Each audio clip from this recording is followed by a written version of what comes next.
Hi అండి. ఈ ఎండాకాలము ఊరగాయలు పచ్చడి పెట్టుకుంటూ ఉంటాం కదా. అయితే మా ఇంట్లో మేము మామిడికాయ ఊరగాయ పెట్టాను అనమాట అండి. ఇదిగోండి డబ్బా నిండా అయింది. 15 కాయలు అనమాట. 15 మామిడికాయలతోటి పచ్చడి పెట్టాను. ఈ డబ్బాకంతా తోడు పెట్టాను. ఒక లాంగ్ వీడియో ఉంది ఎలా తయారు చేయాలి పచ్చడి కొలతలు ఏంటి అనేది. అయితే ఇప్పుడైతే ఈ షార్ట్ వీడియోలో ఇదిగోండి పచ్చడి చూడండి ఎంత కలర్ఫుల్గా ఉందో. చూస్తుంటేనే మనకి నోరు ఊరిపోతుంది అనమాట. రోజు వేడి అన్నంలో ఒక స్పూన్ అనేది మనం ఆవకాయ పచ్చడి వేసుకొని ఒక స్పూన్ నెయ్యి వేసుకొని తింటే కమ్మగా ఉంటుంది. ఇదిగోండి ఇందులో పచ్చడి కలిపాను కదా, ఇందులో అన్నం వేసాను అనమాట. ఇప్పుడు ఇది టేస్ట్ చూసి చెప్తాను ఎలా ఉందనేది.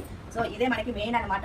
ఎంత టేస్ట్గా ఉంటుందో ఇలా అడుగు ఊడ్చుకొని మరీ తింటే ఇంకా టేస్ట్ అనేది రెట్టింపు అవుతుంది అనమాట అండి. చూడండి కారం కూడా ఇందులో మేము పట్టించామన్నమాట. ఎప్పుడైనా పచ్చళ్ళలోకి కారము రెడీమేడ్ కారం ప్యాకెట్ కాకుండా మనము మిరపకాయలు తీసుకొచ్చుకొని చక్కగా తొడిమ తీసి పట్టించుకున్న కారంతో పచ్చళ్ళు చేస్తే టేస్ట్ ఉంటే పచ్చళ్ళు మనకు సంవత్సరం పాటు నిల్వ ఉంటాయి. ఏ బూజు రావు, ఖరాబ్ అవ్వ అనమాట. తడి చేయాలి తగలకుండా చూసుకోవాలి. సో చూస్తుంటే ఎట్లా ఉంది, నోరు వరిపిస్తుంది కదా, కలర్ఫుల్గా ఉంది. రెడ్ టేస్ట్ చూసి చెప్తాను.